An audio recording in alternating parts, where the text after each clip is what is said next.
Hello, it's Disciple here, and I just like to send God's greetings to you. And I'm just doing this spur of the moment. I thought I'd share my testimony on this YouTube channel that's just to be creative and hopefully sharing my testimony, someone can see it and just be more inspired to follow God and get them through the day. Um, I did try to use this thing here that I found laying around the house, but it doesn't really fit my phone. And like I said, this is just spur of the moment. Didn't really feel that great today, but I can still share my testimony.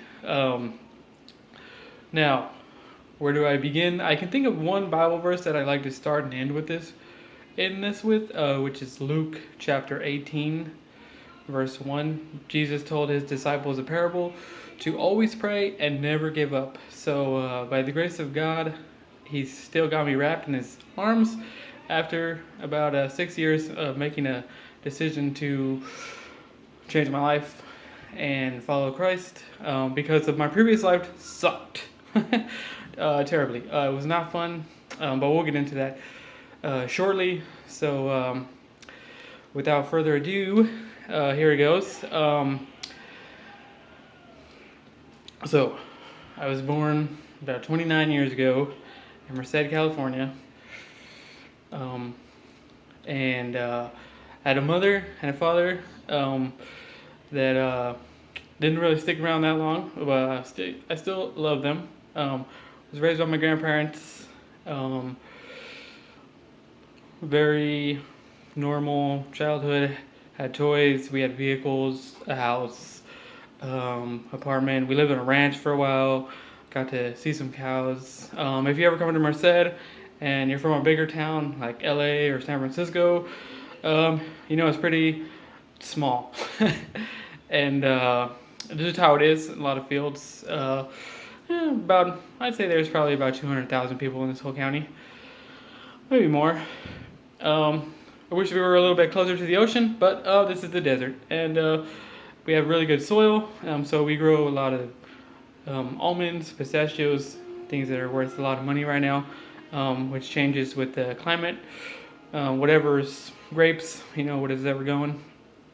So my family came here to work in the fields about 60 years ago, maybe more, 80 years ago now. It's 2022, and they just stayed. My father's side of the family is from Germany, and I really don't know much about that. As I'd like to visit one day, but it's but I've always considered myself an American. So, anyways, I get older. I knew a little bit about church. Went to church as a kid. Really enjoyed it. Went to camping events like SoCal. It was just really didn't think much about it. Just had a lot of fun. As I got older, I had friends, and some of my friends weren't very good, and my parents would tell us that. But we always chose our friends. Well, my grandparents. So we would choose our friendships over our parents' wisdom, and that's where the trouble started to come into play because there you want to fit in, so you go to parties and you start to develop your social skills around things like alcohol and parties, and so that's what we did.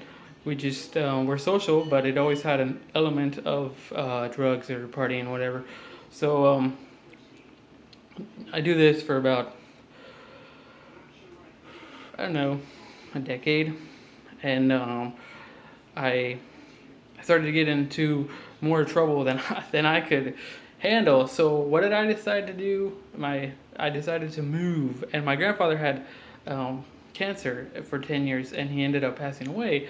So I decided to, when we took him home to bury him, I decided to move, and so I wound up in Texas, but I never lived anywhere else besides Merced County for 19 years of my life, and I decided to move, and it was very good, very good for the first 2 months. No problems. Nobody knew who I was. No, none of these old things, but the habits started to catch up to me. So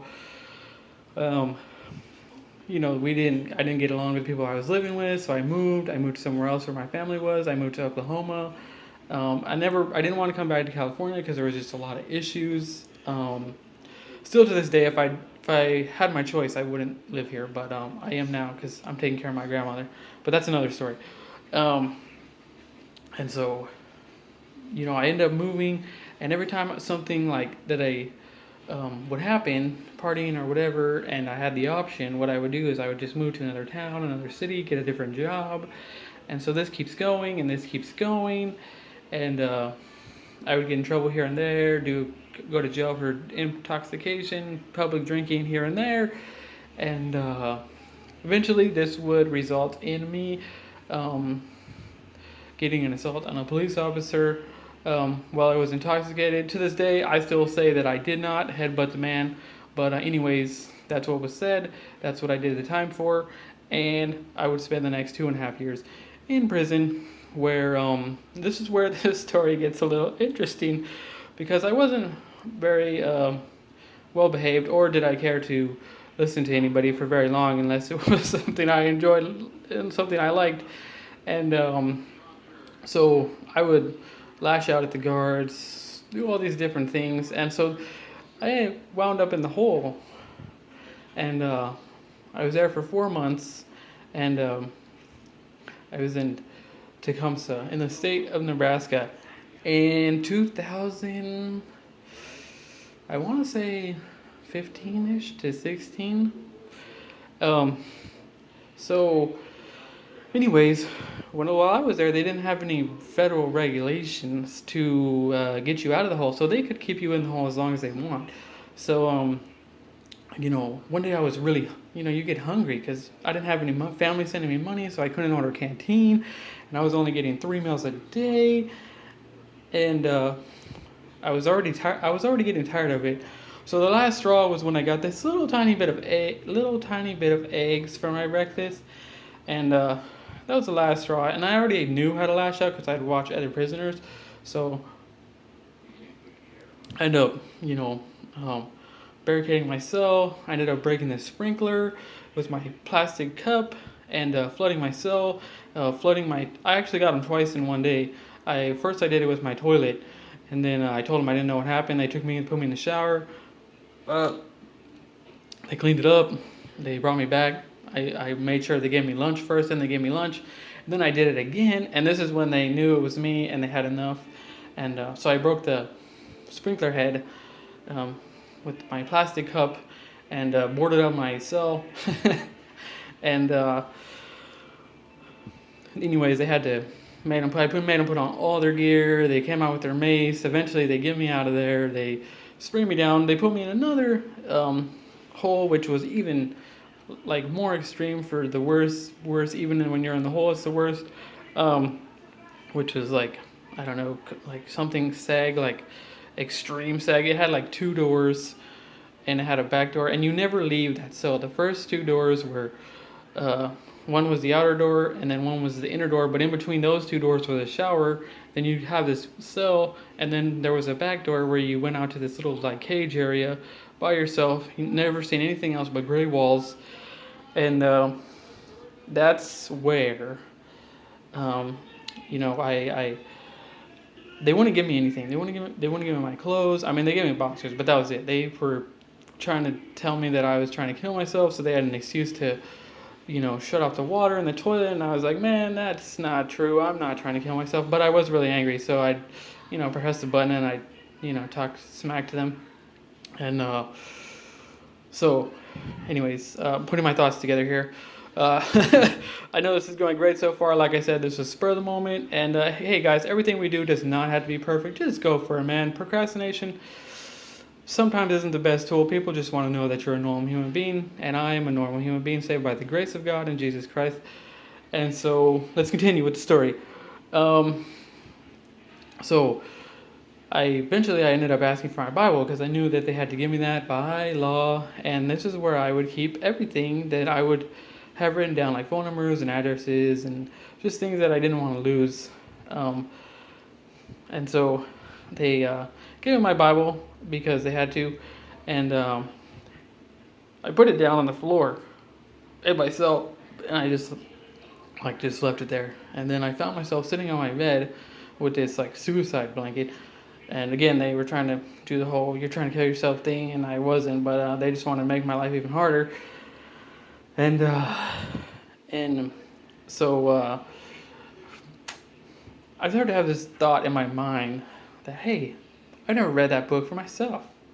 And so, at this point, I would have told you that Christianity was a scam, that it was just where people that wanted to pretend that the world was a better place, they could go, and it was just all a fairy tale, and they were just la la la. And I didn't know that there was any struggles or any hardships associated with Christian life, or the reality that I was about to encounter while reading the Bible.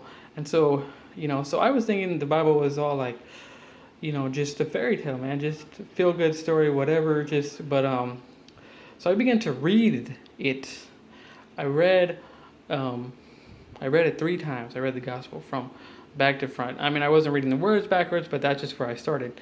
And so I read it, and I really liked the parable of the sower, the gardener guy. And I see here, so I didn't really plan this out, but where he just talks about the fields, right? There's different meanings in that, and if anybody with their Christian walks understands that, there was just different things that stuck out to me. And one thing that stuck out to me was the way that Jesus was like betrayed by Judas and like backstabbed by his friends. Because in prison, you will find that is true. It's the same thing in life, man. Like nobody's your friend till the end. We can start off thinking that there's all this noble stuff and all this noble cause in what we do, but in reality, we just find out that we're just a bunch of people trying to get by like everybody else, and how we learn to make money and do things is different than the way people that do things out in, I guess you'd call it the real world, whatever. But so we don't gravitate towards school or books or whatever. Some of them. So I'm not saying that criminals are dumb by any means, but we choose to use our brain power for something else rather than what the normal way of doing things is. So everyone is intelligent in their own way. And remember, always use your talents and your professionalism for God first, and He will do the rest. And stay composed. And remember that when people are poking at you, it's really Satan. And don't let that get you down. If anything, think of Israel. All Israel's neighbors hate them, and it's just life. And I think this video is going to make me do it in 2 parts, because I'm looking at the timer here. So I might have to upload 2 videos to do this. So I hope that you can continue to watch, and I will definitely remember where I'm at in the point of this story or testimony. And I'm going to, yep, it's already blinking. And so I've only done this like 3 times with electronics. This is all new to me, but it's fun. It's encouraging. I love to use my brain in this way, and I hope that you guys will be inspired to, hey, just put it out there, man. Don't look for perfection.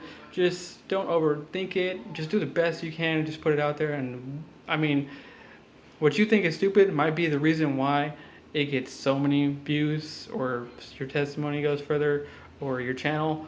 Okay,